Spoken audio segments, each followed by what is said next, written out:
সে জাদু সেজে নিয়েছে, জাদু সেজে স্কুলে যাচ্ছে। বাইরে হালকা হালকা বৃষ্টিও পড়ছে। Bye bye.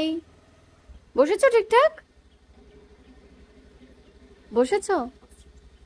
Tata. Tata. Phone নিয়েছো? ফোন। Bye bye. কোথাও আসলে হচ্ছে এই এক ভয়, বৃষ্টি নামলে আর স্কুলে যাওয়া যায় না। আর কোথাও আসলেই মনে হয় বৃষ্টিটা নামে। এই দুদিন ছিলাম, এই দুদিন বাড়িতে বৃষ্টি হয়নি, এখন এখানে এসেছি কালকে রাতে, আর আজকে থেকে বৃষ্টি শুরু হয়ে গেছে। সকালবেলা বৃষ্টিতে স্কুলে পাঠানো যায় না, মানে বাড়ি থেকে গিয়ে এতটা দূরে। ওই চলে গেছে। আজকে আমাদের হচ্ছে ফ্রাইড রাইস, এখানে ভাজা হচ্ছে বিনস, এখানে গাজর ভাজা হয়ে গেছে, আর মাসি করছে ফ্রাইড রাইস।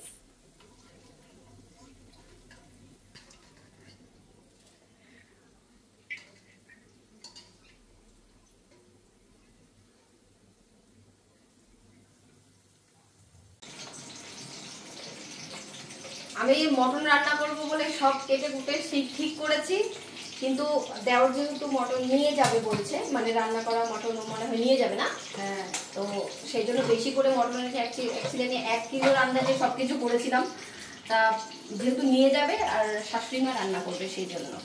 তো এখানে মটনটা শুধু সেদ্ধ হয়েছে, আর বাকি ফ্রাইড রাইস হবে আজকে। ফ্রাইড রাইসটা মাসি করছে।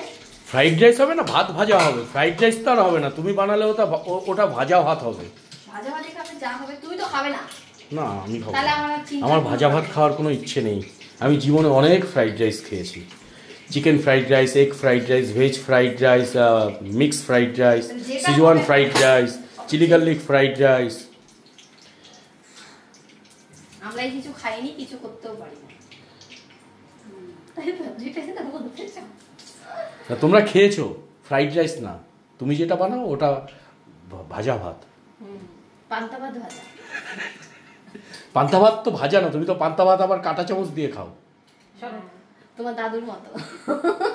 এবার তোমাদের দিদি ভাই ফ্রাইড রাইস না ভাজা ভাত বানাচ্ছে, ভাজা ভাতের মিক্স হচ্ছে। ভাজা ভাত, ভাজা ভাত, ভাজা ভাত, ভাজা ভাত, মাংস ভাতের মতো শুরু করে দিল। তবে লোকে আবার তোমাকে কমেন্ট করে, এটা ঘিয়ের তরকা হয়ে গেল রাইসের উপরে।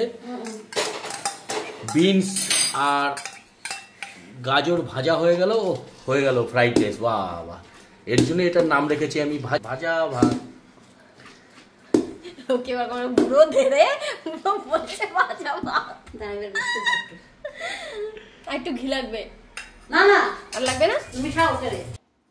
আজকে আমাদের ফ্রাইড রাইস হচ্ছে।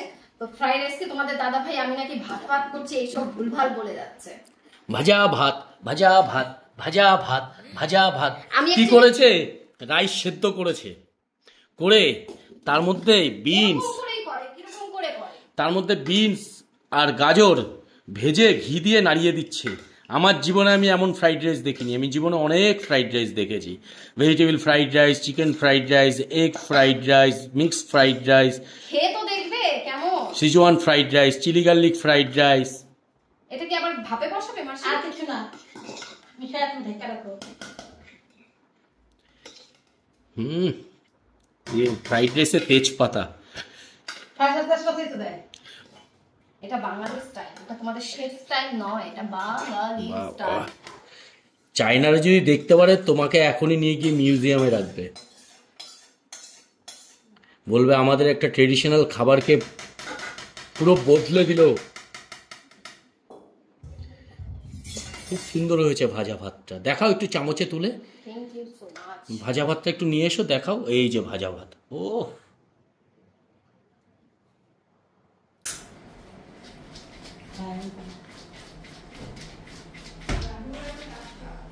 তোমার সবাই দেখবো ভাতের নিয়ে নাচতেছে। ভাতের হাড়ি নেই।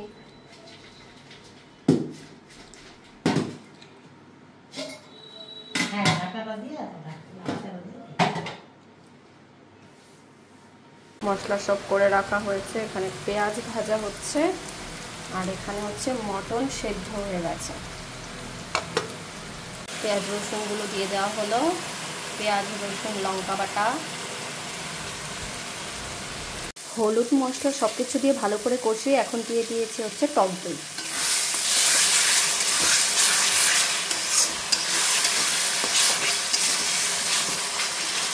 মাংসগুলো দিয়ে দেওয়া হয়েছে। এখন যেই জলটাই সেদ্ধ থেকে বেরিয়েছে সেই জলটা দিয়ে মানে ঝোলটা দিয়েই আস্তে আস্তে করে এটাকে দিয়ে দিয়ে কষাতে হবে প্রায় 10 থেকে 15 মিনিট। প্রথমে বলেছিল মামুনি রান্না করবে কিন্তু হচ্ছে দেওয়ালের আবার আজকে ডাক্তার দেখানো রয়েছে, তো ডাক্তারের কাছে নিয়ে গেছে, ওকে লেট হয়ে যাবে, সেই জন্য আবার আমি বসিয়ে দিলাম মাংসটা। বলো তুমি করে নাও, আমি ওকে ডাক্তার দেখিয়ে নিয়ে আসি। ডাক্তার দেখিয়ে এলে তারপরে হবে খাওয়া দাওয়া।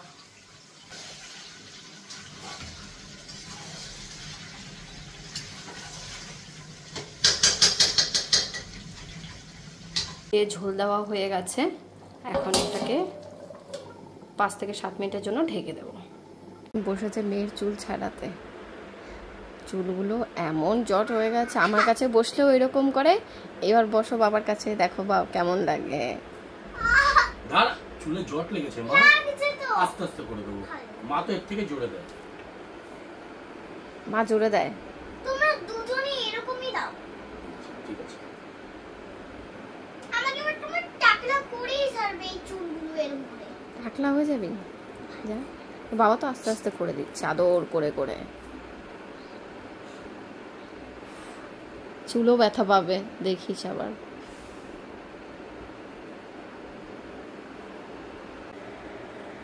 বাবা এখন মেয়ের চুল আছড়ে দিচ্ছে, তাই তো ভালো লাগছে? একটু একটু করে লাগছে। একটু একটু লাগছে, একটু একটু সবারই লাগে, চুল হলে একটু একটু সবারই লাগে। বাবা কত আদর করে ভালোবেসে করে দিচ্ছে সেটা দেখো। সেটা তুমিও করো।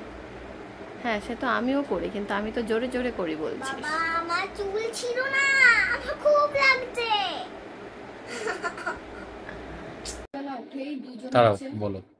সকালবেলা উঠেই দুজনে হচ্ছে মেয়ের চুল নিয়ে পড়েছে। বাবা একটু ছাড়িয়ে দিয়েছে, এবার আমি একটু ছাড়িয়ে দিলাম। কোথায় সকালে উঠে, এখন 10:10 বাজে। সকালবেলা উঠে দুজনে হচ্ছে মেয়ের চুল নিয়ে পড়েছি। পুজোর আগে চুলটাকে কাটিং করাবো, কিন্তু কোথায় কাটিং করে কি করে না করে কোথায় নিয়ে যাবো এই ভাবতে ভাবতেই দিন শেষ। দুর্গাপূজাটাকে আমি চুল কাটবো। কোথায় কাটিং করে ভালো চুলের একটু জানিও তো আমাকে। কেন তুমি তো ছোটবেলার থেকে ওকে এত সুন্দর সুন্দর যাবে। একদম জানাবে না আন্টিরা, তাহলে আমাকে টাকলা করিয়ে ছাড়বে। তাহলে না, আমি সুন্দর। কারোর সাথে কথা বলবো না। টাকলা করবো না, কাটিং আমি করে চুল দেবো। কাটবো। চুল কাটবো আমাকে এক বাজারে। জায়গা থেকে কাটিয়ে এসেছি, সেই জায়গায় তোমাকে তো দেখিয়েছিলাম।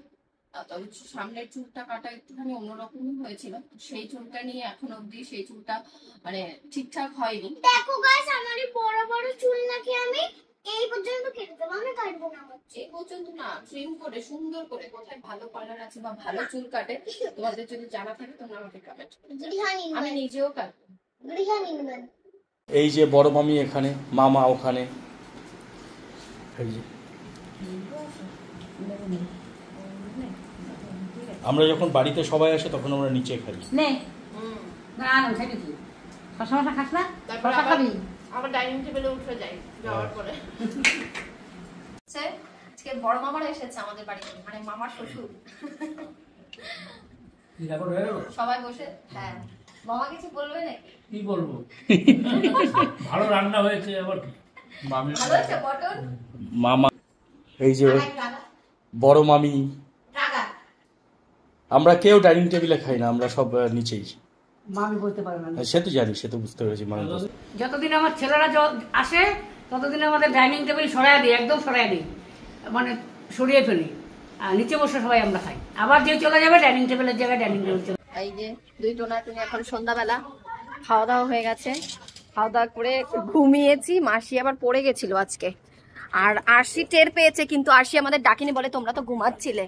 আর এমনি সময় কোনো কিছু হলে ওর মানে বুদ্ধিটা খুব বেশি, মানে ডাকে। তো আমি আজকে বিশ্বাসই করিনি যে ও এরকম হয়ে গেছে, আমাদের ডাকেনি। আমাদের ঝগড়া শেষ হয়েছে, আমরা আবার দুজন বেরিয়ে পড়েছি ঘুরতে। তো ঝগড়া হলো এমন একটা জিনিস, যদি সেটা একপাক্ষিক হয় তাহলে খুব তাড়াতাড়ি মিটে যায়, দোষটা যদি একজনের থাকে। কিন্তু আমরা দুজন এখনো এটা ডিসাইড করতে পারলাম না যে দোষটা দুজনের মধ্যে কার ছিল। আমি বলি তোমার, তুমি বলো। চলো সবাই তাহলে। এটাই বলে, তাই না? এবার চলো তাহলে যাই। এবার এই দোষ খুঁজতে খুঁজতে হয়তো আবার একটা ঝগড়া লেগে যাবে। তাড়াতাড়ি। দোষ, এটা খুঁজতে গিয়ে হয়তো আবার একবার ঝগড়া হয়ে যাবে আমাদের। রোজ প্রত্যেক দিনই কোনো না কোনো ঝগড়া লেগেই থাকে। এই যেতে যেতেই হয়তো বা ঝগড়া লেগে যাবে, এটাও হতে পারে। ঝগড়া হতে হতে আমাদের মধ্যে হয়ে যায় যে তুমি স্কুটি নিয়ে চলে যাও, আর ও বলে তুমি স্কুটি নিয়ে চলে যাও, আমি টোটো করে আসছি, কিন্তু কেউ আর স্কুটি থেকে নামে না।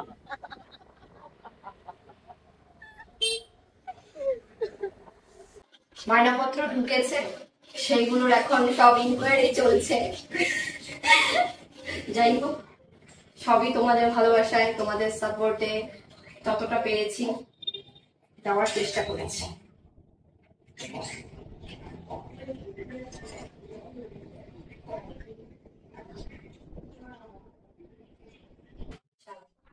ফেসবুক থেকে আর্ন করা যেমন খুবই সহজ, তেমন কিন্তু আবার খুবই কঠিন।